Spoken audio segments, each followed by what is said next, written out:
jannah hatta tu'minu wa la tu'minu hatta tuhibbu. Aula adulukum ala syai'in idza fa'altum tahabbtum afshus salamu bainakum. Kamu tidak akan masuk syurga selagi kamu tidak beriman. Kamu tidak beriman selagi kamu tidak berkasih sayang. Sudikah kalian mendengar nasihatku? Bagaimanakah cara untuk berkasih sayang?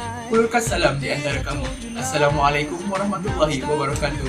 Nama diberi Muhammad Arif Syazwan bin Maslan. Diberi oleh Insan Tercinta Maslan Yusudin dan Rozimah binti Husin. Pelajar Jabatan Pengajar Arab dan Tamadun Islam. Kelebihan diri yang Allah pinjamkan kepada saya peta berbicara, saya gemar berorganisasi. Namun di sebalik kelebihan yang Allah pinjamkan itu, terselit beberapa kelemahan di dalam diri. Saya mudah tersentuh. Namun saya berharap agar kelemahan itu menjadi wadah untuk saya lebih dekat kepada Allah Subhanahu Wa Taala.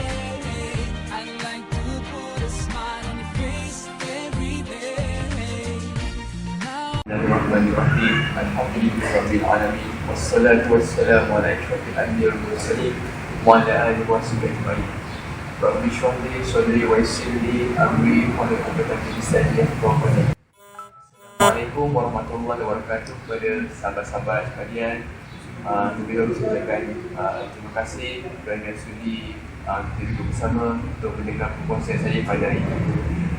Perkongsian yang saya kongsikan pada hari ini adalah satu topik yang agak besar di dalam hidup kita, di mana insan itu yang melahirkan kita, insan itu yang menyusukan kita, insan itu yang mendidik kita daripada dahulu sehingga sekarang, iaitu ibu, dengan tajuk Wajah Terindah.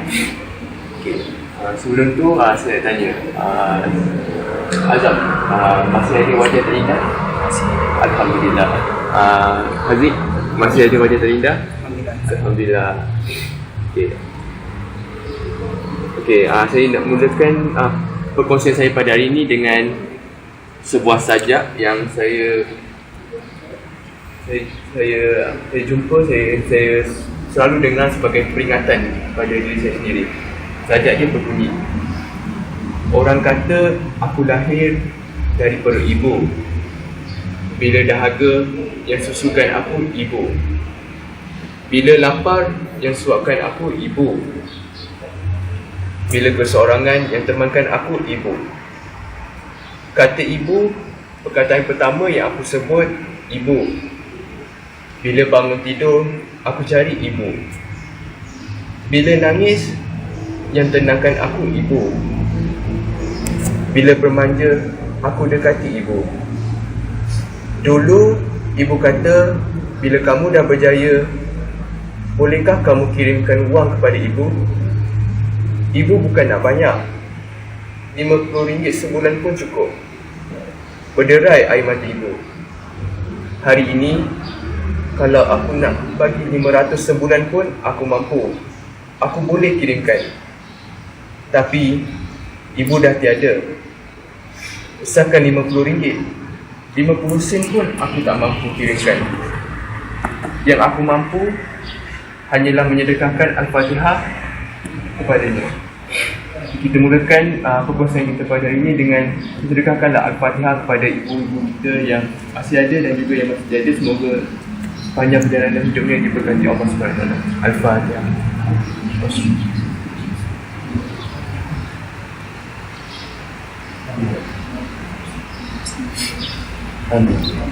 Okay.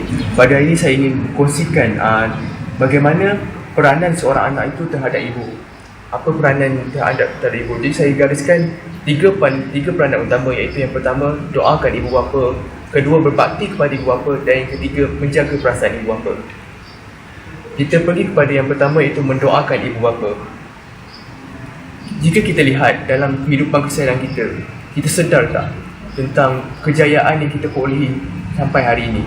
Kita mungkin tidak sedar bahawa kejayaan yang kita perolehi pada hari ini tidak semestinya 100% bergantung pada usaha kita, tidak semestinya 100% itu bergantung pada doa kita sepenuhnya. Mungkin tanpa kita sedari bahawa kita punya usaha itu hanyalah 0.99% sahaja.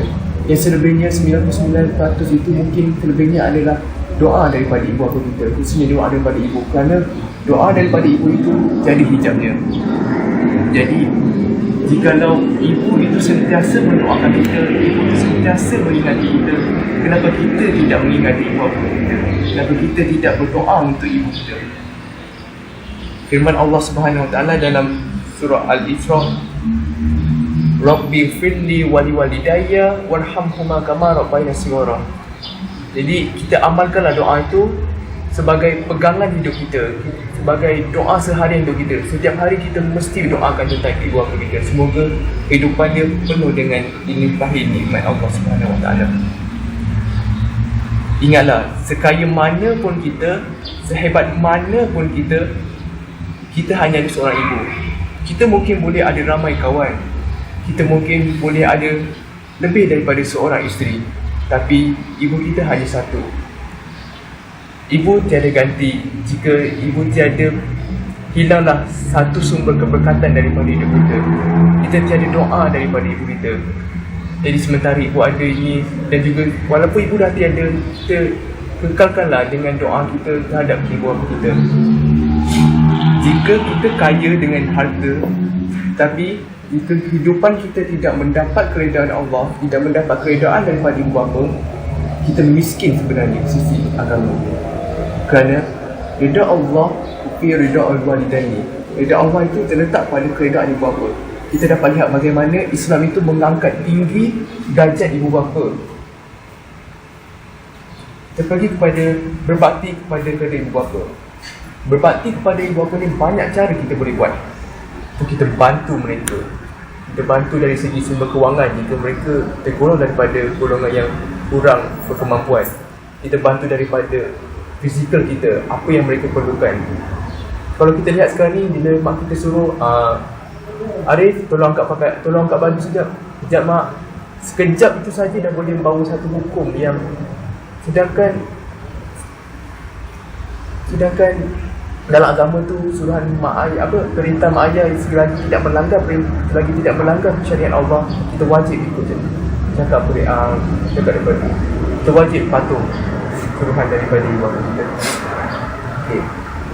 Dalam sebuah hadis ada menyatakan bahawa 3 perkara yang dianggap ibadah adalah, yang pertama pandang ibu bapa, kita lihat ibu bapa.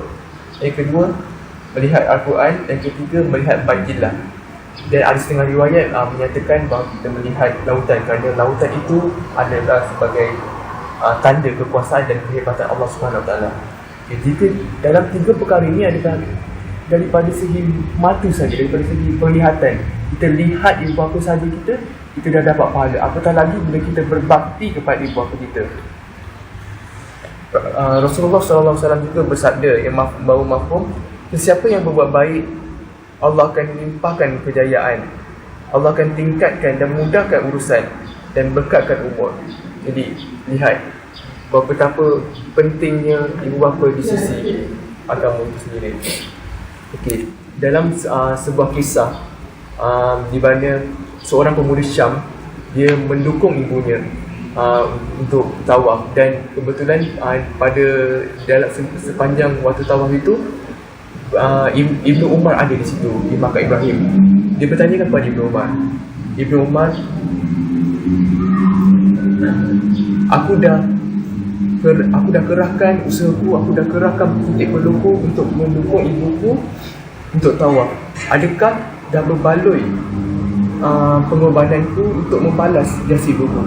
Jawab Ibnu Umar, sekuat mana pun usaha yang kamu cuba untuk membalas jasa ibu kamu, tidak terbalas dengan setiap hela nafas yang ibu kita hembuskan waktu melahirkan kita. Bayangkan waktu itu bagaimana kesusahannya ibu kita menghela nafas untuk melahirkan kita. Okay. Kita pergi pada yang ketiga, untuk menjaga perasaan. Kita perlulah jaga perasaan ibu bapa kita sepanjang hidup dia. Okay, jangan sesekali melukakan hatinya. Okay. Walau dalam firman Allah SWT mengatakan kalau kita berkata oh sekalipun, itu dah dianggap melukakan hatinya. Okay, saya nak kongsikan satu kisah di mana saya terbaca luahan seorang ibu. Dia berkatakan setiap kali dia cuba untuk mendekati anaknya, ada je halangan. panjang cerita dia. Waktu tu dia cuba pergi ke rumah, lampu waktu tu terbuka. Bila mak dia bagi salam, dia tutup lampu. Bila mak dia pergi office, dia halau mak dia. Jadi apa luahan hati mak seorang ibu tu, dia berkatakan, dia kata ini antara aduan dia kepada ustazah tu lah. Dia berkata apa dia kat ustazah tu, dia kata, ustazah, bagaimana jika saya haramkan setitik susu yang mengalir di dalam diri anak saya? Ustazah tu kata apa? Puan, tarik balik kata-kata tu, besar implikasi dia. Tapi ibu tu kata, tak boleh ustazah, sebab saya dah penat dengan segala layanan yang diberikan oleh anak saya. Saya dah serahkan 100% kehidupan saya untuk mendidik anak saya, tapi ini balasan yang dia dapat. Jadi di sini kita nampak bila seorang ibu tu dah berkata sebegitu, apa hukum dia? Dah jatuh hukum dia, hukum anak dia haka.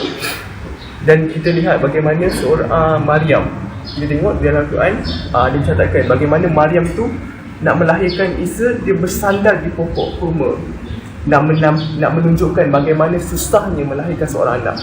Sehingga Maryam menyebut, ya Allah, ya Tuhanku, alangkah baiknya kalau Engkau ambil nyawaku, sehingga aku tidak dapat merasakan pengalaman ini. Seorang ibu yang akan melahirkan Nabi pun merasakan keperitan yang sangat sakit dalam melahirkan ibu. Apatah lagi ibu kita yang hanyalah sebagai insan biasa. Okey. Dan ingatlah, setitik air mata ibu mengalir kerana perbuatan kita, derhakalah kita. Buka walidaini minal uquq. Saya rasa setakat ini saja perkongsian saya pada hari ini. Semoga kita mendapat iktibar daripada perkongsian yang kita perdengarkan pada hari ini. Ingatlah, ibu itu tempatnya di hati. Ibu itu tempatnya di sisi kita. Bukan di kaki, bukan untuk dicaci dan bukan untuk dimaki.